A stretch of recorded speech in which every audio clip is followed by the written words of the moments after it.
What's up guys, in this video I'm going to be taking you through a step-by-step process on how you can apply for your NSFAS funding. So first things first, you want to make sure that you go to nsfas.org.za. You don't want to be inputting your information into websites that might just be out there fishing for your data to do all sorts of weird things.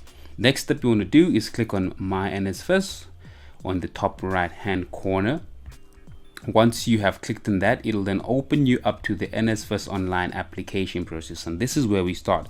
So if you already have an account, obviously that goes without saying, you can input your information and you can re-log in and do whatever maintenance you want to do on your profile.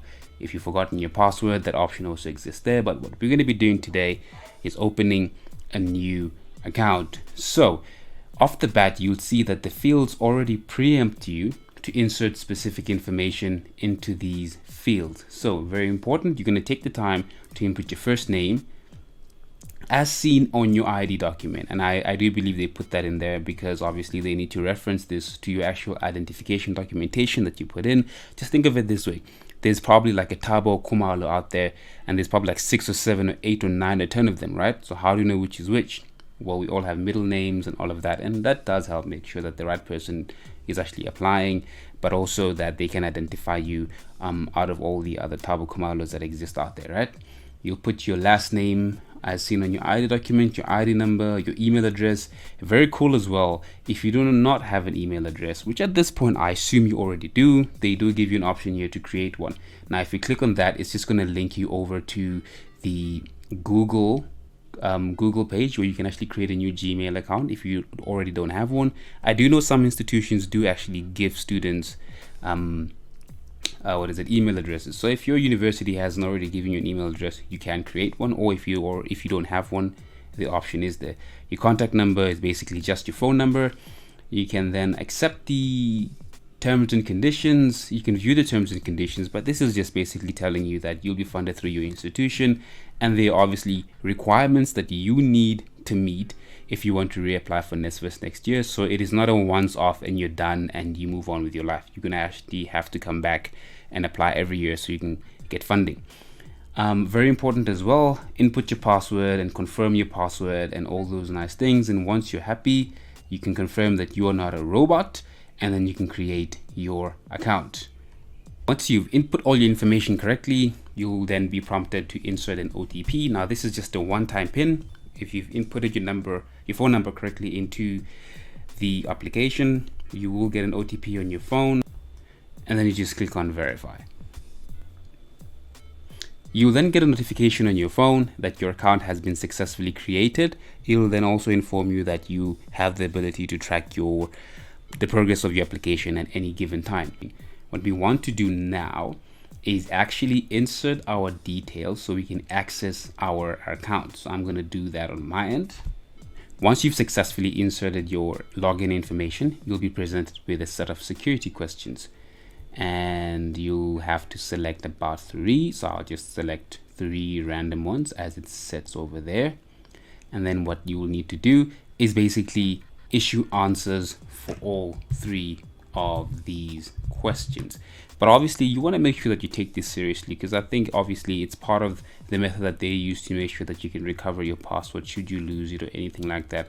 So if you just put laxy-daisy answers that you will forget, it might become a problem later on when you're trying to access certain information on your profile. All right, once you're logged in, you'll be presented with your NSFAS dashboard. Now right in front of you, you'll see that the estimated time to finish your application is about 15 minutes. So you want to click on apply now. So once you click the apply now button, you then land on your NSFAS funding application page. Now this is where you capture all your information, right? So first things first, are you currently studying? Well, yes, you should be, otherwise you should not be applying for NSFAS, right? The highest academic level you've achieved. So where are you in your academic journey, right? What is the highest level what is the highest level you've achieved at this point? Is it a degree, grade 12, whatever it is? That obviously depends on person to person. Then higher education institution type. So where are you studying? Are you studying at a TVET college or are you studying at a university? You need to determine which one that is. So you can, for example, click on university, and then for which year are you applying? I assume we should all be applying for 2023. Then desired study term to study, you want to study for a full year. Then where you would like to study. So which institutions are you actually applying, I guess, to receive this funding from, right? So if you already have a university, then you probably want to obviously select that university off the bat. But I guess if you are in, for example, grade 12 and you're applying for NSFAS for the following year, you can then maybe select all the various options that you have applied for that you might need funding for, right? And then demographics. What is your race? Where are you applying from? So are you in high school? Are you in an institution's financial aid office? Are you in the NYDA office, other, or in an outreach program? In this case, say for example, you're in high school and you're just applying from your high school, you can click that. Which province is your last high school located? For example, I'll say Gauteng. Then it gives you a list of the Gauteng high schools that you can select from. Once you've done that, we click on next. All right, then on this page, we start to capture our actual field of study. So what are you studying, or what are you going to study, right? For example, I might say I'm going to study civil engineering construction and building construction and I don't know, communication studies, right? I then need to input my street address.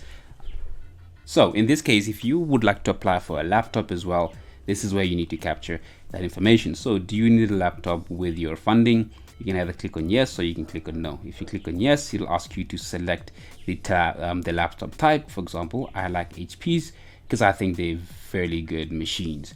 You then click on next. And then you'll see at the top, it makes very specific mention to all the documents that you will actually need. So your South African identity document or card, ID of your parents, your spouse, guardian, or death certificate where applicable, a court order where applicable, proof of income where applicable, for vulnerable children under 18, a non-SASSA declaration where applicable, a marriage certificate where applicable, no affidavit, and disability annexure where applicable. Make sure that you have all the relevant information ready to go, right? You don't want to find yourself in a situation where your application is delayed because you haven't submitted a specific document. So, are you living with disabilities? That will depend on you. That can be a yes or no. Are you married? Yes or no. Are you able to provide details of your father? Yes or no. That's up to you. Are you able to provide details of your mother? Yes or no. Are you able to provide details of your guardian? Yes or no. So for example, I'm going to say yes to some of these just to show you that once you actually click yes, the requirement for that specific information actually then pops up, and then you need to capture that additional information. I'm going to click on next. Once you've captured all your information, you'll then land on the confirm application details. Now this is not a page that's here for fun. This is telling you, go back, confirm that everything you've captured is correct. If you do not do that, you'll only delay your application over something as simple as a misspelled address or something crazy, right? So take the time, click on the previous button, go through all the various steps and just confirm that you've selected everything and you've inputted everything correctly. Once you're happy and you're content, you can click on submit. You will then see the terms and conditions. I will advise you, the terms and conditions are very, very short. Read through it, be accustomed with what it says, accept it, and once you have accepted the full terms and conditions, you can click accept. Once you click the accept button, you will receive an email telling you that your application has been successfully created, and at that point you are good to go. You can then click on view applications. You will then have your applications present in all your applications. You can click on track my applications to see the various steps that your application will be going through. And that's it. I hope you guys enjoyed this video. Please like and subscribe. It really does help me a lot. Peace. I'll see you guys in the next one.